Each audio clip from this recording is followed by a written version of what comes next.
ஓம் ஸ்ரீ சத்குரு சாய்நாதரின் திருவடிகள் போற்றி.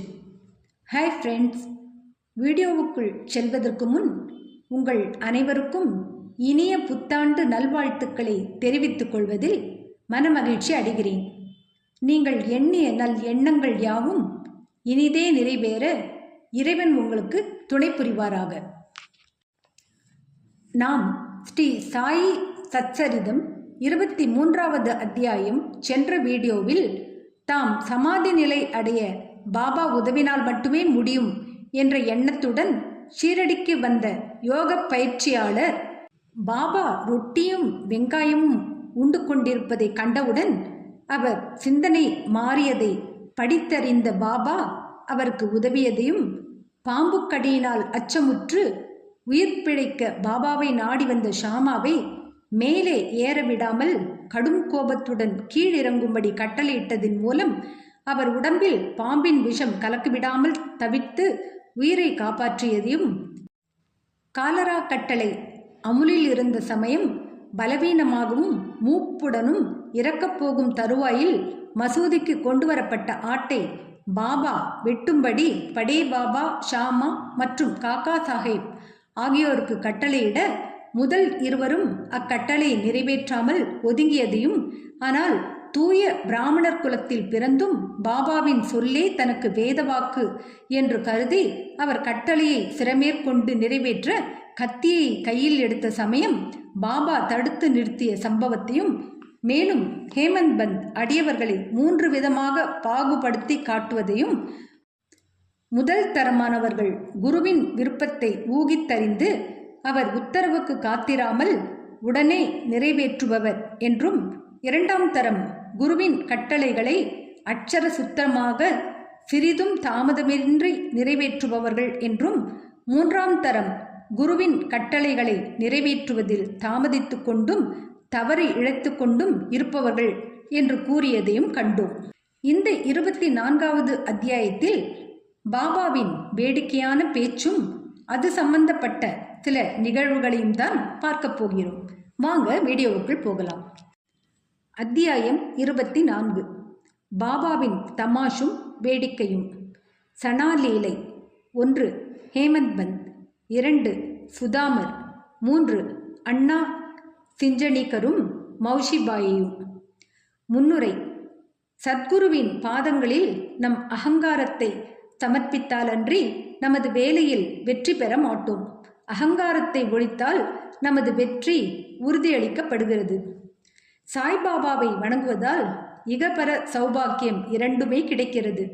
நம் உண்மையான இயற்கையில் நிலையாக்கப்பட்டு அமைதியும் மகிழ்ச்சியும் அடைகிறோம்.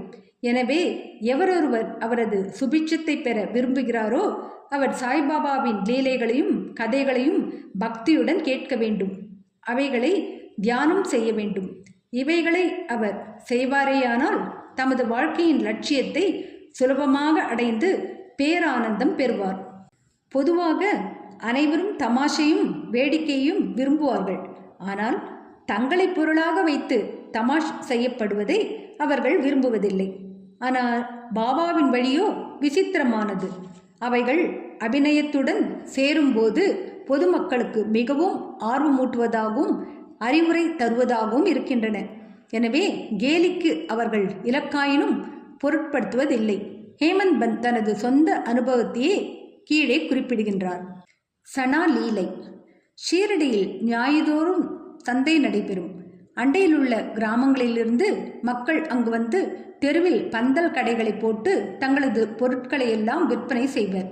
ஒவ்வொரு மாலையும் மசூதியில் ஏறக்குறைய கும்பல் வந்துவிடும். ஆனால் ஞாயிறு மாலையோ மூச்சு திணறும் அளவுக்கு கூட்டம் கூடிவிடும். அத்தகைய ஒரு ஞாயிற்றுக்கிழமையின் போது ஹேமந்த் பந்த் பாபாவின் முன்னால் அமர்ந்து பாபாவின் கால்களை நீவி பிடித்துவிட்டு கொண்டும் கடவுள் பெயரை முணுமுணுத்து கொண்டும் இருந்தார். ஷாமா பாபாவின் இடப்பக்கத்திலும் வாமன் ராவ் வலப்பக்கத்திலும் இருந்தனர்.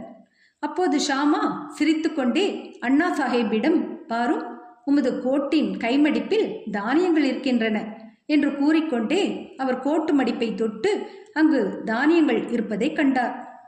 ஹேமந்த் பந்த் விஷயம் என்ன என்று அறிவதற்காக தனது இடது முழங்கையை நீட்டினார். அப்போது அனைவரின் ஆச்சரியத்துக்கேற்ப சில பருப்பு மணிகள் கீழே உருண்டோடி சுற்றி உட்கார்ந்திருந்தவர்களால் பொறுக்கி எடுக்கப்பட்டன.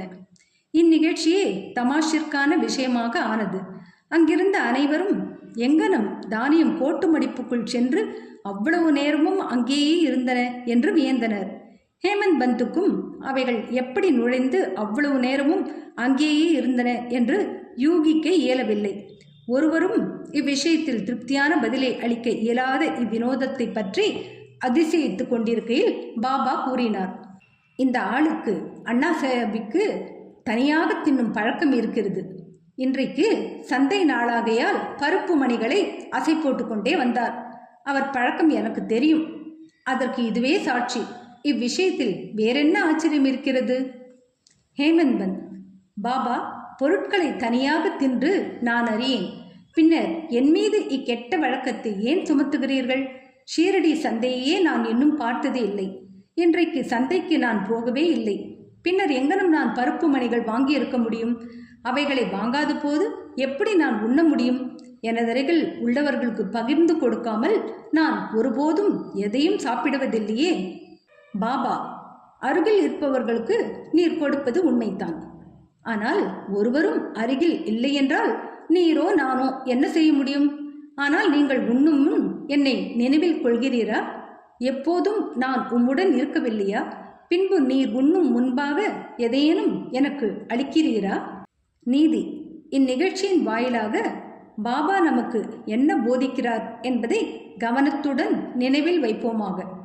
புலன்கள் தரும் தேவைகளை அடையும் முன்னதாகவே மனமும் அறிவும் அவைகளின் பலன்களை அனுபவித்து விடுகின்றன என பாபா அறிவுறுத்தி உள்ளார். முதலில் பாபாவை நினை. அதுவே உன் மனதில் நிலை கொண்டுள்ள அவருக்கு நிவேதனம் செய்யும் முறையாகிறது. புலன்கள் முதலின தங்கள் தேவைகளை அடையாமல் இருக்க முடியாது. ஆனால் அவைகள் முதலில் குருவுக்கு சமர்ப்பிக்கப்பட்டால் அவைகளின் மீதுள்ள பற்று இயற்கையாகவே மறைந்து விடுகிறது. இவ்விதமாக ஆசை, கோபம், வெறுப்பு முதலியவை பற்றிய நமது எல்லா எண்ணங்களும் முதலில் குருவிடம் சமர்ப்பிக்கப்பட்டு அவரை நோக்கி செலுத்தும் பயிற்சியானது அளிக்கப்பட்டால் எல்லாவித எண்ணங்களையும் களைவதற்கு கடவுள் உதவி செய்வார். பொருட்களை அனுபவிக்கும் முன் பாபா அருகிலோ அல்லது அங்கிருப்பதாகவோ நினைத்து கொண்டால் அப்பொருள் அவர் அனுபவிக்கத்தக்கதா அல்லவா என்ற கேள்வி உடனே எழும். பின் அனுபவிக்கத்தகாதவையெல்லாம் நம்மால் ஒதுக்கப்பட்டு நமது தீய பண்புகள் அல்லது செயல்கள் நம்மை விட்டு மறைகின்றன. நமது பண்பும் வளர்கிறது. பின்னர் குருவிடம் உள்ள அன்பு வளர்ந்து தூய ஞானம் துளிர்க்கிறது. இந்த ஞானம் வளரும்போது நான், எனது என்ற எண்ணம் அழிந்து நமது அறிவு ஆன்ம உணர்வுடன் கலக்கிறது. பின்னர் நாம் பேரின்பத்தையும் திருப்தியையும் பெறுகிறோம். குருவுக்கும் கடவுளுக்கும் பேதமில்லை. அவர்களுள் பேதம் காண்பவன் கடவுளை எவ்விடத்தும் காண்பதில்லை. எனவே பேத மனப்பான்மையை ஒழித்து குருவையும் கடவுளையும் ஒன்றாக கருத வேண்டும். எனவே எண்ண மாறுபாடுகளை நீக்கி குருவை கடவுளாக வழிபட வேண்டும். இவ்வாறு நமது குருவுக்கு பணிவிடை செய்தோமானால் கடவுள் நிச்சயம் மகிழ்வடைந்து நமது மனதை தூய்மைப்படுத்தி நம்மை நாமே அறியும் உணர்வை அளிக்கிறார். ரத்தின சுருக்கமாக முதலில் குருவை நினைக்காமல் நாம் எப்பொருட்களையும் புலன்கள் வழி அனுபவிக்க கூடாது. இவ்விதமாக பயிற்சி அளிக்கப்பட்டால் நம் மனம் பாபாவில் நிறைந்து பாபாவின் தியானம் விரைவில் வளரும். பாபாவின் சகுணரூபம் எப்போதும் நம் கண்முன் இருக்கும். பிறகு பக்தி, பற்றின்மை, முக்தி யாவும் நம்முடையதேயாம். இங்கனமாக நமது மனக்கண்ணில் பாபாவின் ரூபம் நிலைப்படுத்தப்பட்டால் நாம் பசி தாகத்தையும் இச்சம்சார வாழ்க்கையையும் மறந்து விடுகிறோம். உலக போகங்களில் நமக்கிருக்கும் ஞாபகம் மறைந்துவிடும். நமது மனம் அமைதியையும் மகிழ்ச்சியையும் அடையும். சுதாமரின் கதை. மேற்கூறிய கதை சொல்லப்படும் போது ஹேமந்த் பந்த் அதே மாதிரியான சுதாமரின் கதையை நினைவு கூர்கிறார். அதே தத்துவத்தை இக்கதையும் விளக்குவதால் இங்கே கொடுக்கப்பட்டிருக்கிறது. கிருஷ்ணரும் அவரது அண்ணனான பலராமரும் சுதாமர் என்ற தோழருடன் அவர்களது குரு சாந்தீபனி முனிவரின் ஆசிரமத்தில் வசித்து வந்தனர். ஒருமுறை கிருஷ்ணரும் பலராமரும் காட்டிற்கு விறகு கொண்டு வருவதற்காக அனுப்பப்பட்டனர். பின்னர் சாந்தீபனியின் மனைவி அதேபோல் சுதாமரையும் மூவருக்குமான கடலை பருப்புகளுடன் காட்டுக்கு அனுப்பினாள்.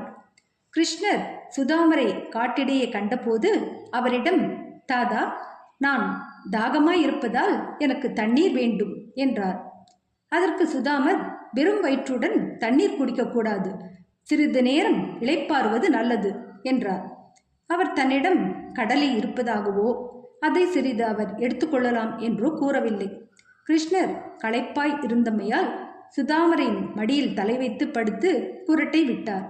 இதை கண்டு சுதாமர் தன்னிடமிருந்த கடலையை எடுத்து உண்ணத் தொடங்கினார். கிருஷ்ணர் திடீரென கேட்டார், தாதா, என்ன சாப்பிடுகிறாய்? சப்தம் எங்கிருந்து வருகிறது? அதற்கு சுதாமர், சாப்பிடுவதற்கு என்ன இருக்கிறது? நான் குளிரால் நடுங்கிக் கொண்டிருக்கிறேன். எனது பற்கள் தாளம் அடித்து கொண்டிருக்கின்றன. விஷ்ணு சகசரநாமத்தை கூட என்னால் திருத்தமாக பாராயணம் செய்ய முடியவில்லை என்றார். இதை கேட்ட சர்வ வியாபியான கிருஷ்ணர், மற்றவர்களது பொருட்களை உண்ணும் ஒரு மனிதனை கனவில் கண்டேன். அதை பற்றி கேட்டபோது தின்பதற்கு ஒன்றும் இல்லை என்ற பொருளில், என்ன மண்ணா தின்பதற்கு உள்ளது என கேட்டான். அதற்கு மற்றொருவன், அது அங்கனமே இருக்கட்டும் என்றான். தாதா, இது ஒரு கனவுதான். நீ எதையும் எனக்கில்லாமல் உண்ணமாட்டாய் என்று எனக்கு தெரியும். ஆயினும் கனவில் கண்ட ஞாபகத்தில் நீ என்ன உண்கிறாய் என்று நான் கேட்டேன் என்றார். சர்வ வியாபியான கிருஷ்ணரை பற்றியும் அவர் தம் லீலையை பற்றியும் சுதாமர் எள்ளளவேனும் அறிந்திருப்பாராயின் அவர் அவ்வாறு நடந்து கொண்டிருக்க மாட்டார். எனவே தன் செய்கைக்காக அவர் வருந்த வேண்டியதாயிற்று. அவர் கிருஷ்ணரின் நெருங்கிய நண்பரான போதும் தமது வாழ்க்கையை அஷ்டதரித்திரத்தில் கழிக்க வேண்டியதாயிற்று. ஆனால் பின்னர் அவர் கிருஷ்ணருக்கு தன் மனைவியின் சொந்த உழைப்பால் ஈட்டிய ஒரு பிடி அவலை அளித்த போது கிருஷ்ணர் மனமகிழ்ச்சி அடைந்து அவருக்கு அனுபவிப்பதற்காக ஒரு பொன் நகரத்தை அளித்தார். மற்றவர்களுடன் பகிர்ந்துண்ணாது தனியாக தின்போர் இக்கதையை நினைவில் வைக்க வேண்டும். கடவுளுக்கு முதலில் சமர்ப்பித்து அவைகள் அவரால் திருப்தி அடைய பெற்ற பிறகே அவற்றை அனுபவிக்க வேண்டும் என்று ஸ்ருதியும் பகிர்கின்றது.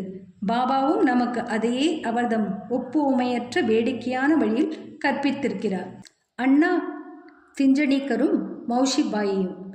ஹேமந்த் பந்த் இப்போது சமாதானம் நிலைநாட்டுவோரின் பாகத்தை பாபா ஏற்றுக்கொண்ட மற்றொரு வேடிக்கையான சம்பவத்தை கூறுகிறார். தாமோதர் கனஷ்யாம் பாபரே என அழைக்கப்பட்ட அண்ணா சிஞ்சனீக்கர் என்ற அடியவர் ஒருவர் இருந்தார். அவர் எளிமையானவர், முரடர், நேர்மையானவர். அவர் எவரையும் லட்சியம் செய்ய மாட்டார். எப்போதும் கரவின்றி பேசி எல்லாவற்றையும் கைமேல் காசிலேயே நடத்தினார். வெளிப்படையாக கடுமையாகவும் வசப்படாதவராயும் இருந்தபோதும் அவர் நற்பண்புடையவராயும் கள்ளமின்றியும் இருந்தார். எனவே சாய்பாபா அவரை நேசித்தார். ஒரு நாள் ஒவ்வொருவரும் ஒரு வழியில் சேவை செய்வதைப் போன்று அண்ணாவும் தலைகுனிந்து நின்று கொண்டு கைப்பிடியிலிருந்து இடது கைக்கு பிடித்து நீவிக்கொண்டிருந்தார். அம்மா என்று பாபாவாலும் மௌஷிபாயி என்று பிறராலும் அழைக்கப்பட்ட கிழ விதவியான வேணுபாயி கௌஜல்கி வலது புறத்தில் அவளுக்கே உரிய விதத்தில் சேவை செய்தாள். மௌஷிபாயி தூய உள்ளத்துடன் கூடிய முதியவள்.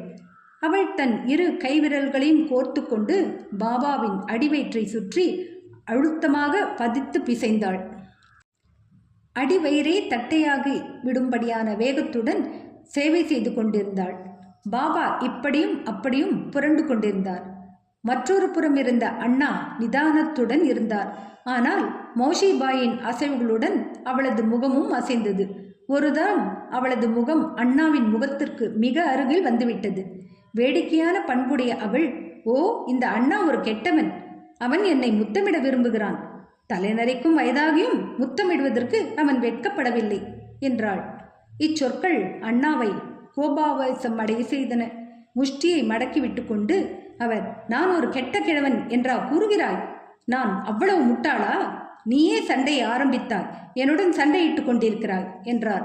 அங்கிருந்த அனைவரும் அவர்களுக்கிடையே நடைபெறும் விஷயங்களை ரசித்து கொண்டிருந்தனர். அவர்கள் இருவரையும் பாபா சமமாக நேசித்தார். சண்டையை நிறுத்த விரும்பிய அவர் இவ்விஷயத்தை மிக திறமையுடன் கையாண்டார். அன்புடன் அவர் கூறினார், அண்ணா, ஏன் அனாவசியமாக இக்கூச்சலையும் குழப்பத்தையும் உண்டாக்குகிறாய்? தாய் முத்தமிடப்படும் போது உள்ள நெறியின்மை அல்லது தீங்குதான் என்ன என்பது எனக்கு விளங்கவில்லை என்றார். பாபாவின் இம்மொழிகளை கேட்ட இருவரும் திருப்தி அடைந்தனர். எல்லோரும் மனமகிழ்வுடன் தங்கள் உளம் நிறைவடையும் வரை சிரித்தனர். பாபாவின் குணாதிசயம். பக்தர்கள் பால் அவரின் சார்பு. பாபாவின் அடியவர்கள் அவரவர்களுக்குரிய வழியிலேயே அவருக்கு சேவை செய்ய அவர் அனுமதித்திருந்தார். இதில் பிறர் தலையிடுவதை அவர் விரும்பவில்லை. உதாரணமாக, இதே மௌஷிபாயி மற்றொரு சந்தர்ப்பத்தில் பாபாவின் அடிவயிற்றை தேய்த்து விட்டு கொண்டிருந்தாள். அவள் உபயோகித்த கடுமையையும் வேகத்தையும் கண்டு மற்ற அடியவர்கள் எல்லாம் மனந்தளர்ந்து கவலை கொண்டவரானார்கள். அவர்கள், ஓ அம்மா, இன்னும் நிதானமாகவும் மெதுவாகவும் செயல்படு, அல்லாவிடில் பாபாவின் இரத்த குழாய் நரம்பு இவைகளை உடைத்து விடுவாய் என்று அவளிடம் கூறினார்கள். இதன் பேரில் பாபா உடனே தம் இருக்கையை விட்டு எழுந்தார். தமது சட்காவை தரையில் ஓங்கி அடித்தார். அவர் கோபாவேசம் அடைந்தார். அவரது கண்கள் நெருப்பு துண்டம் போல் ஆயின. ஒருவருக்கும் அவர் முன்பு நிற்கவோ பேசவோ தைரியம் இல்லை. பின்னர் அவர் சட்காவின் ஒரு முனையை தன் இரு கைகளாலும் எடுத்துக்கொண்டு வயிற்றிலுள்ள தொப்புளில் குச்சியின் ஒரு நுனியை அமுக்கினார். மற்றொரு நுனியை கம்பத்தில் பொருந்த வைத்து அழுத்த 2-3 அடி நீளமுள்ள அந்த சட்கா முழுவதும் அடிவயிற்றுக்குள் சென்றுவிட்ட மாதிரியாக தோன்றியது. இன்னும் சிறிது நேரத்தில் அடிவயிறு கிழிந்து விடுமென்று மக்கள் பயந்தனர். தூண் உறுதியானது, அசையாதது. பாபா அதன் அருகில் மிக மிக நெருக்கமாக போகத் தொடங்கி தூணை பலமாக அணைத்தார். எந்த வினாடியிலும் வயிறு கிழியும் என எதிர்பார்க்கப்பட்டது. அவர்கள் எல்லாம் பீதியடைந்து என்ன செய்வதென்று தெரியாமல் பயத்தாலும் வியப்பாலும் ஊமையாகி நின்றார்கள். பாபா தமது அடியவனுக்காகவே இவ்விதம் கஷ்டப்பட்டார். மற்ற அடியவர்கள் மௌஷிபாயிடம் அவளது சேவையில் இன்னும் நிதானமாக இருக்கும்படியும் பாபாவுக்கு எவ்வித வலியையோ தொல்லையோ உண்டாக்க வேண்டாம் என்றும் குறிக்கவே விரும்பினர். நல் எண்ணத்துடனேயே அவர்கள் இதை செய்தனர். ஆனால் பாபா இதை கூட பொறுக்கவில்லை. தங்களது நல்லெண்ண முயற்சியினால் பெருந்துன்பம் விளைவிக்கும் இத்திடீர் விளைவை கண்டு அவர்கள் ஆச்சரியம் அடைந்தனர். காத்திருந்து பார்ப்பதை தவிர அவர்களுக்கு வேறொன்றும் செய்ய முடியவில்லை. அதிர்ஷ்டவசமாக பாபாவின் ஆவேசம் சீக்கிரம் குளிர்ந்தது. அவர் குச்சியை விட்டுவிட்டு தன் இடத்தினுள் வந்து அமர்ந்தார். இதிலிருந்து அடியவர்கள் மற்றவர் சேவைகளில் குறுக்கிடக்கூடாது என்றும் தாங்கள் விரும்பிய வண்ணமே பாபாவுக்கு அவர்கள் சேவை செய்ய விட்டுவிட வேண்டும் என்கிற பாடத்தை தெரிந்து கொண்டனர். ஏனெனில் அவர்கள் செய்யும் சேவைகளின் மதிப்பையும் தகுதியையும் பாபாவே அளக்க வல்லமை உடையவராய் இருக்கிறார். ஸ்ரீ சாயியை பணிக. அனைவருக்கும் சாந்தி நிலவட்டும். அடுத்த அத்தியாயத்தில் அகமத் நகர் தாமு அண்ணாவின் வியாபார விவகாரமும் மற்றும் மாம்பழ லீலைகளையும் தான் தெரிந்து கொள்ளப் போகிறோம். என்ன ஃப்ரெண்ட்ஸ், இந்த வீடியோ பிடிச்சிருந்தா லைக் பண்ணுங்கள், ஷேர் பண்ணுங்கள், சேனலை சப்ஸ்கிரைப் பண்ணுங்கள். எனக்கு இதுவரை சப்ஸ்கிரைப் பண்ணியுள்ள அனைவருக்கும் என்னுடைய மனமார்ந்த நன்றிகள். மீண்டும் அடுத்த வீடியோவில் சந்திக்கும் வரை உங்கள் அனைவருக்கும் நன்றி கூறி விடைபெறுகிறேன். வணக்கம்.